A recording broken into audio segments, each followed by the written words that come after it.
Đâu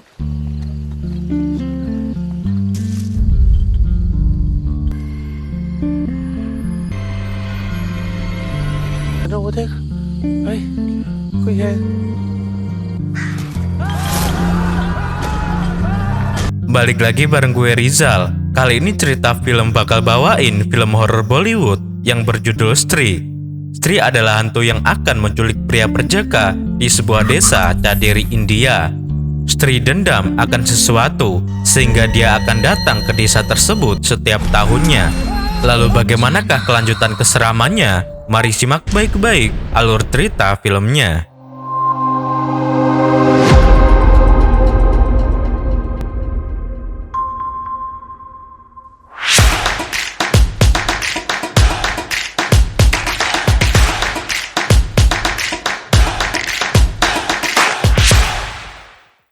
Di awal kisah diperlihatkan sebuah tempat sepi desa Caderi di India.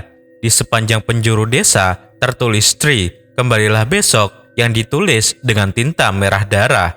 Di suatu tempat terlihat seorang pria sedang kencing sembarangan. Tiba-tiba namanya dipanggil oleh sosok tak kasat mata ketika dia membalikan badan, dan ini dia Stree.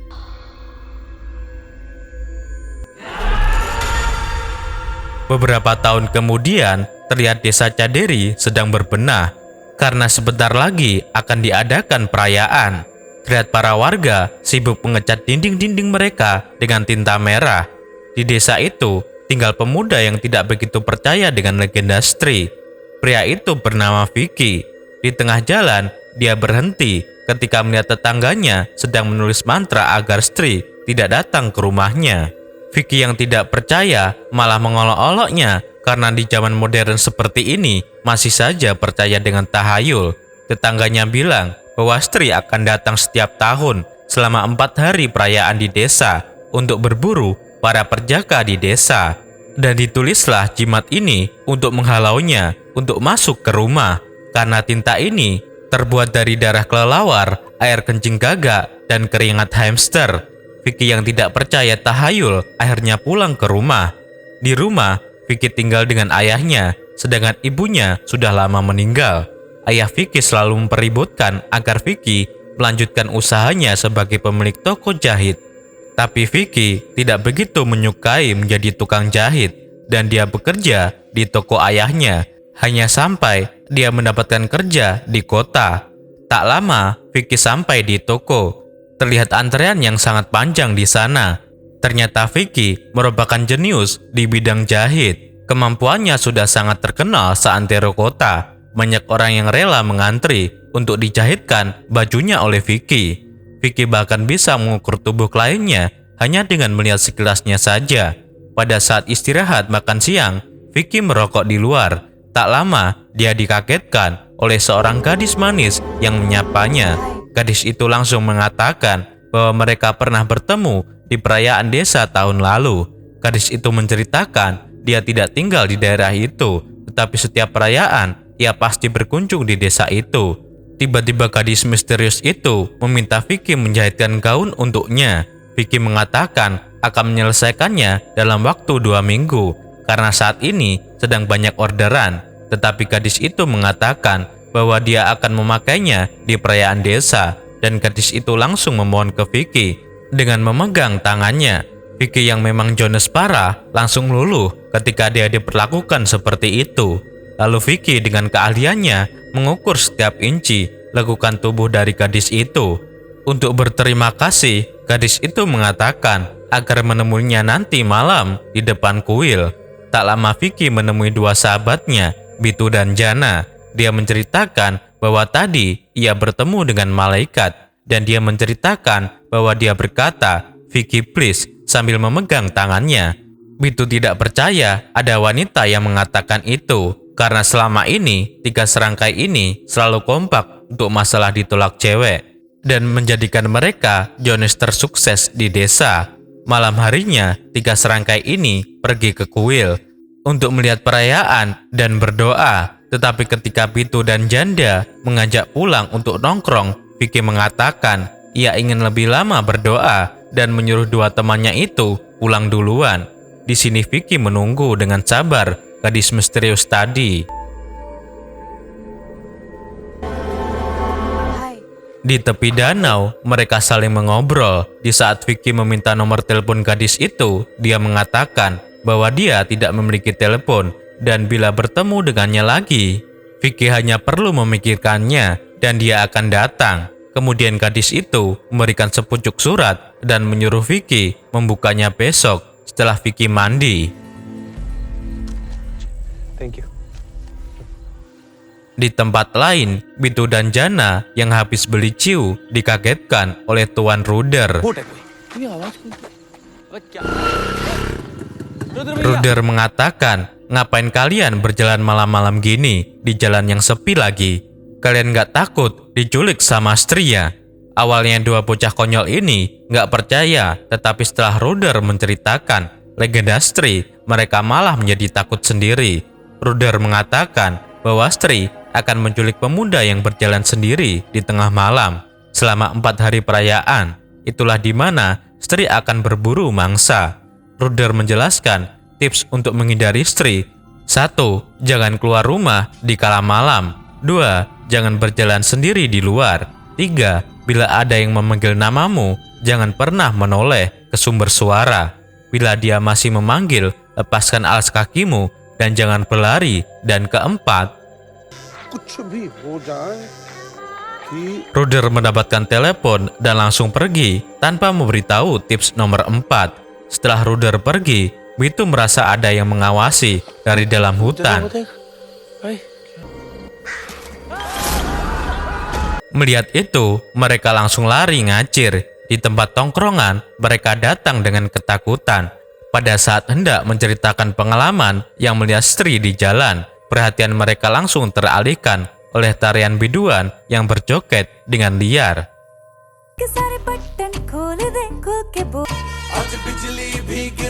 Malam itu mereka berpesta dengan liar. Tak lama, Vicky mendapatkan hasrat untuk pipis. Dia langsung pergi ke pojokan untuk buang hajat, tetapi dia malah dengan sengaja pipis di tulisan mantra pengusir Stri. Di tongkrongan, walaupun sang biduan udah pulang, para cowok masih saja berpesta. Tiba-tiba pesta mereka terhenti oleh gedoran pintu. Dengan takut, salah seorang mencoba membuka pintu. Ternyata itu adalah penjajah serabi lempit yang dipanggil oleh Narendra.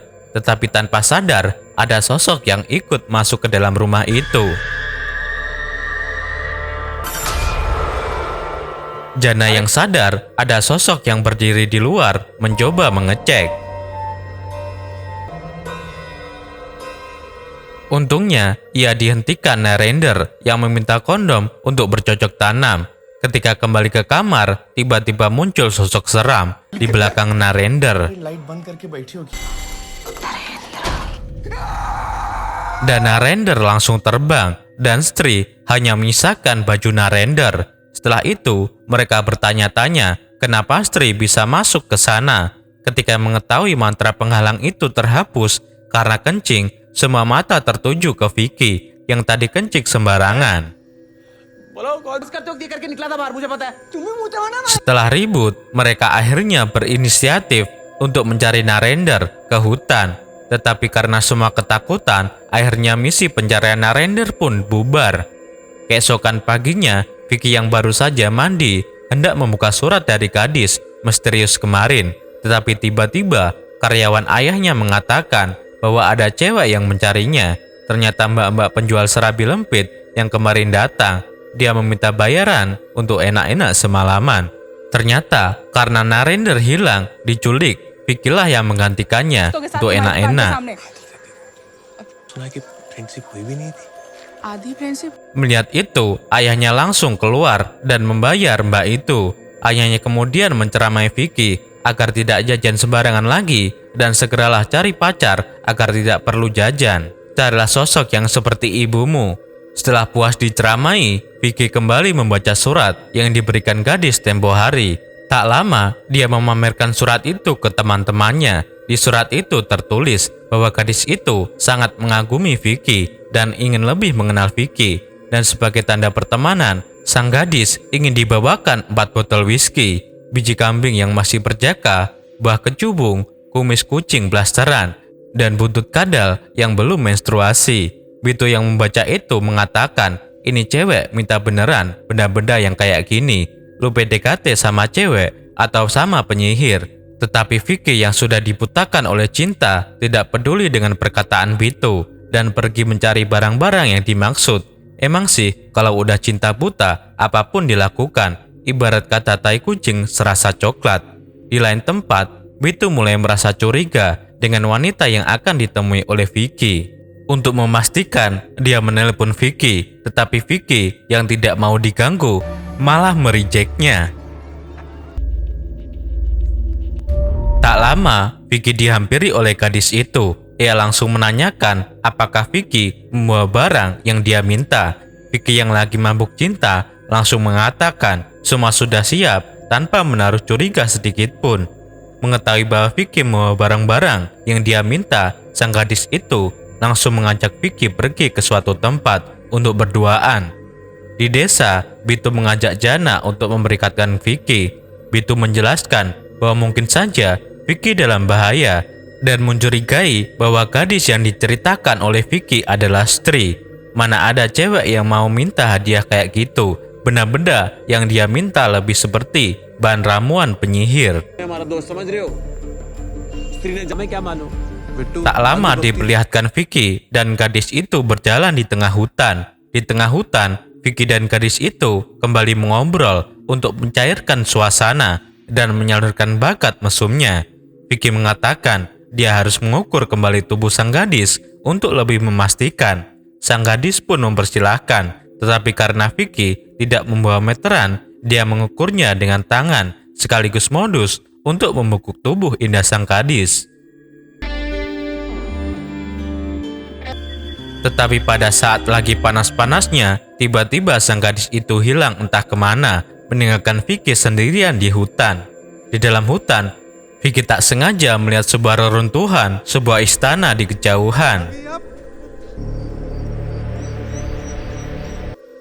Di tempat lain, Bitu dan Jana sedang mencari Vicky yang harus sial karena tiba-tiba motor Bitu mogok karena kehabisan bensin. Di sini Jana merasa kesal karena kepelitan Bitu yang mengisi bensin hanya 1 liter dan menyebabkan mereka terdampar di antah berantah. Tanpa sadar sebenarnya mereka sedang diawasi oleh sesuatu. Sesampainya di desa, Jana yang marah dengan Bitu akhirnya berpisah untuk pulang ke rumah masing-masing. Mereka kembali berdebat dan mengatakan semoga kau diculik oleh Stri. Pada saat Jana berjalan di gang yang sepi, tiba-tiba lampu kota padam dan dia pun melihat sosok yang menyeramkan berdiri menatapnya. Tanpa pikir panjang, dia bergegas lari. Sampai namanya tiba-tiba dipanggil Jana. Mengetahui itu adalah Stri, dia mengikuti kata-kata Ruder untuk tidak menoleh ke belakang. Tetapi karena emang ketakutan atau emang orang ini geblek, dia malah menengok ke belakang.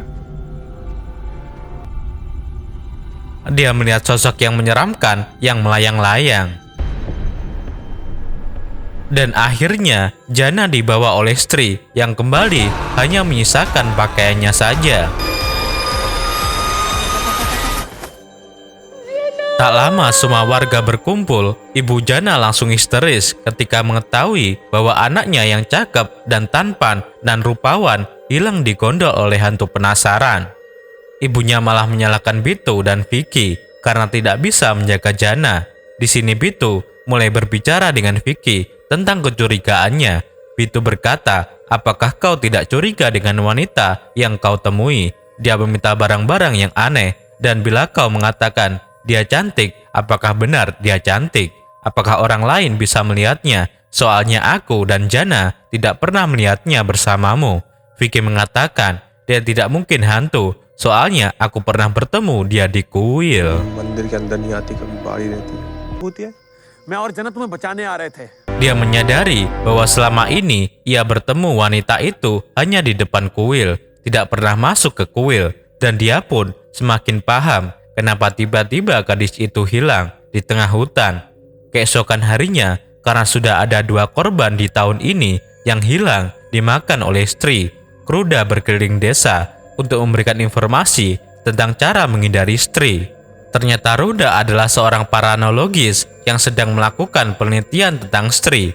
Vicky yang kesal ketika mengetahui sahabatnya hilang disikat oleh Stri langsung mengeluarkan dewa jahitnya. Dengan waktu singkat, dia menjahit gaun yang dipesan oleh gadis misterius itu. Di tempat yang sudah mereka janjikan, tiba-tiba sang gadis muncul dan cuaca pun berubah menjadi mendung. Dan ternyata itu hanyalah imajinasi Vicky. Di sini sang gadis mengatakan, "Kamu kenapa kayak melihat hantu saja?" Vicky yang ketakutan mulai melihat dengan seksama setiap inci dari tubuh sang gadis untuk membuktikan apakah dia adalah Stri atau bukan. Karena sudah tidak kuat lagi, akhirnya Vicky malah bertanya dengan gugup, "Semalam sahabatku diculik oleh Stri. Kamu tahu Stri ndak? Atau malah kamu adalah Stri?" Gadis itu hanya bisa diam tanpa menjawab. Kemudian untuk lebih memastikan, Vicky pergi ke pengemis yang sedang duduk di sana. "Om, kamu lihat gadis di sana enggak?" Tetapi gadis misterius itu sudah hilang entah kemana. Malam harinya, Bitu dan Vicky yakin bahwa gadis itu adalah Stri. Untuk lebih meyakinkan mereka, pergi ke rumah Ruda. Di rumah Ruda menjelaskan tentang legenda Stri yang sudah menghantui desa mereka selama puluhan tahun. Menurut legenda di buku Stri, dulu ada seorang wanita penjajah serapi lempit yang sangat terkenal dan cantik. Semua pria hidung belang di desa mereka memujanya. Di suatu hari, ada seorang pria dari luar desa yang mencintai Stri karena hatinya, bukan karena fisiknya. Karena saling mencintai, akhirnya Stri dan pemuda itu memutuskan untuk menikah. Dan Stri memutuskan untuk tidak lagi menjadi wanita penjual serapi lempit. Tetapi para pria hidung belang desa di sana yang tidak terima akhirnya malah membunuh Stri dan pasangannya ketika mereka melakukan upacara pernikahan. Diceritakan bahwa Stri dendam oleh para pria hidung belang di sana. Sebenarnya di buku itu tertulis tentang cara menghabisi Stri, tetapi sayangnya halamannya menjelaskan cara menghabisi Stri malah tersobek dan hilang entah kemana. Tetapi Vicky menyadari sesuatu. Ia melihat bangunan yang sama persis ketika tersesat di hutan. Tanpa pakai lama, mereka semua pergi ke reruntuhan istana itu. Sesampainya di reruntuhan istana, mereka langsung masuk untuk mencari Jana. Karena terlalu luas, akhirnya mereka memutuskan untuk berpencar. Di dalam, Bitu dan Rada dikagetkan oleh sosok menyeramkan, sehingga mereka berdua langsung kabur, keluar menyisakan Vicky yang sendirian di dalam gedung. Semakin ke dalam, Vicky menemukan sebuah relief tentang pembunuhan yang dilakukan warga kepada Stri, dan tiba-tiba api obornya mati. Sayup-sayup namanya dipanggil. Ketika membalikan badan, Stri yang awalnya hendak menyerang tiba-tiba berhenti ketika melihat Vicky, dan mereka pun saling tatap-tatapan. Tiba-tiba Stri kabur ketika gadis misterius yang tadi melempar belati keramat. Di luar diketahui bahwa gadis misterius itu ternyata datang ke desa untuk memburu Stri. Sudah 3 tahun dia memburu Stri karena temannya pernah diculik oleh Stri. Dia mulai mencari informasi untuk membunuh Stri. Itulah mengapa dia meminta barang-barang aneh ke Vicky tempo hari. Merasa punya misi yang sama, Ruda menawarkan kerjasama. Pengetahuannya dan pengetahuan gadis itu digabungkan agar bisa membunuh Stri. Tiba-tiba terdengar suara langkah kaki dari semak-semak. Ternyata Jana keluar dengan tubuh yang telanjang. Hal itu jelas saja membuat semua orang senang, karena baru pertama kali ada orang yang bisa kembali hidup-hidup setelah diculik oleh Stri. Tetapi keanehan terjadi di malam harinya. Jana tiba-tiba terbangun dan dia berjalan sendiri di keheningan malam. Keesokan paginya di desa kembali heboh karena banyak lelaki yang hilang dan hanya menyisakan pakaiannya saja. Kali ini tak hanya perjaka, tetapi pakde-pakde, om-om, sama aki-aki juga diculik oleh Stri. Ternyata ada orang yang merusak mantra pengusir Stri yang ditulis di penjuru desa. Tak lama, Bitu yang mencari Jana menemukannya berdiri sendiri di loteng. Tiba-tiba saja Jana menyerang Bitu dan orang-orang di sana. Sepertinya saat ini Jana sudah dalam kendali Stri. Itulah mengapa dia dibebaskan hidup-hidup oleh Stri untuk menghapus mantra di desa. Akhirnya amukan Jana berhasil diredakan oleh abu suci dari ramuan gadis misterius itu. Karena banyak warga yang hilang, akhirnya para politisi memanfaatkan momen ini sebagai ajang kampanye. Banyak politisi di sana yang berpura-pura mendukung rakyat dan mengatakan akan memberikan hadiah bila ada yang bisa mengalahkan Stri dan mengembalikan orang-orang yang diculik. Di tempat lain, Jana yang dipasung untuk mencegahnya kembali mengamuk, sedangkan teman-temannya sedang menyusun rencana untuk mengembalikan kesadaran Jana kembali. Di sini kuncinya adalah buku kuno yang sebelumnya tersobek. Seandainya buku itu tidak tersobek, tetapi Radha berkata, bagaimana bila kita bertanya langsung kepada cucu penulis dari buku itu? Singkat cerita, mereka semua mendatangi kediaman Tuan Sastri, cucu pembuat buku kuno Stri. Tetapi di sini Tuan Sastri terlihat kena mentalnya. Dia malah mengoceh ke sana ke sini tidak jelas. Karena tidak mendapatkan informasi yang dibutuhkan, mereka akhirnya pergi dari rumah itu dengan kesal. Tetapi tak lama kemudian, Tuan Sastri kembali mengoceh. Ia mengatakan bahwa menurut cerita dari kakeknya, satu-satunya orang yang bisa mengalahkan Stri adalah ketika ada seorang pria yang lahir di bawah pohon oak, memiliki hidung besar, seorang seniman berbakat yang luar biasa, dan paling penting, dia adalah anak dari penjajah Serapi Lempit. Di rumah, Vicky dan yang lainnya memikirkan, siapakah orang yang disebutkan oleh Tuan Sastri? Di sini Jana yang setengah sadar mengatakan, Vic, kamu kan lahir di rumah nenekmu kan? Bukannya di sana ada pohon oak besar? Ruda kemudian menambahkan bahwa Vicky memiliki hidung yang besar juga.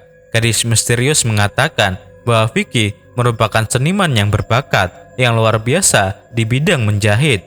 Menemukan semua kecocokan dari dirinya, Vicky mengatakan, emang bener sih, tapi ibuku bukan penjual serabi lempit keliling. Di sini Bitu mencoba mengatakan sesuatu, tetapi dia takut menyinggung perasaan Vicky. Akhirnya karena situasi yang semakin genting, mereka semua sepakat mengatakan kebenaran tentang ibunya Vicky, bahwa semua orang di sana di desa itu tahu bahwa Vicky merupakan anak dari penjual serabi lempit keliling yang dulunya sangat terkenal di kalangan lelaki hidung belang di sana.